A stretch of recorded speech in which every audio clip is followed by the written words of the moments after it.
happens to be Black History Month and also a historic moment at the College of Idaho, where the basketball arena will be renamed in honor of NBA legend Elgin Baylor. Baylor was a Hall of Famer, civil rights pioneer, and also Caldwell native. Baylor's legacy extends far beyond basketball. So here to discuss the significance of this very special event, we have Doug, who is the president of College of Idaho. So great to have you here. Yeah, thanks, Melissa. All right, so for those who may not be familiar with Elgin Baylor, tell us about him. Who was he and what was his role at College of Idaho?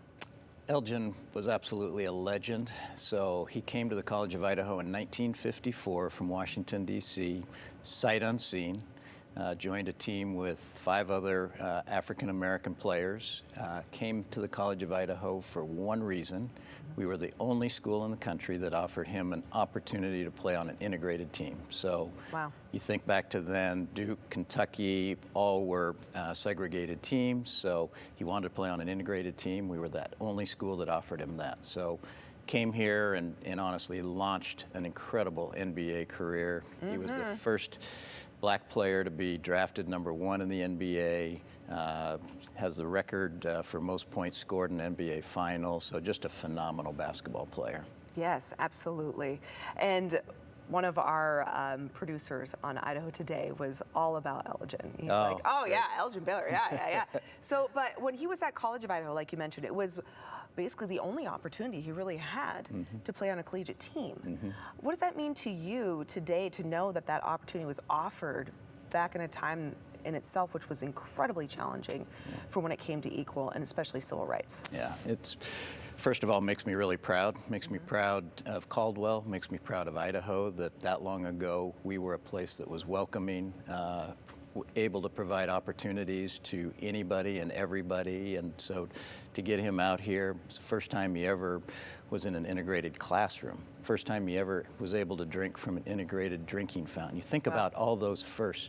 They happened in Caldwell, Idaho. How amazing is that? So it makes us very proud to have been a part of his life, and his wife Elaine's on our board of trustees. Elgin unfortunately has passed, but it just makes us proud to have that legacy.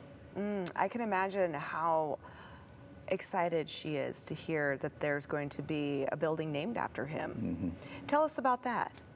Well, it's exciting. So we have the J.A. Albertson Activity Center, and thanks to the Albertson Foundation, we've had that for a number of years, and now to have the arena within that facility named after Elgin is exciting, and it says a lot about who we are as a college, says a lot about Elgin. Elgin was so much more than just a basketball player, yes. and thanks to Elaine and a number of companies in the Boise Valley, we've started an Elgin and Elaine Baylor Opportunity Fund, which gives opportunities to students who deserve to be at the College of Idaho, just like Elgin deserved to be at the college. And very excited about that, and so all of this comes together, and oh, by the way, we have a top-ranked basketball team in the country again this year, so it's wonderful to celebrate all these things coming together. That's beautiful. Okay, so how can people watching be a part of this ceremony that's taking place on February 21st? Yeah, so it's this Friday. It'll be an exciting game. We've had some wonderful video content from the Lakers. You'll hear from Magic Johnson and some other Laker greats who really look back on Elgin and how he changed basketball, what he did for civil rights. Yes. He was 1959 playing in West Virginia. He sat out a game because the community would not allow the Black players on the team to be in a hotel. So he's the first NBA player to ever kind of protest a game. It's awesome, though. His teammates went along with that protest, and they all moved out of that hotel if they wouldn't let Elgin stay there. So all of that's coming together. We're going to do it at halftime of the game Friday night. It's going to be a celebration and an honor to recognize his legend and legacy. I just got goosebumps hearing some of those stories, right? Yeah. Like you said, so much more than just a basketball player. Yep.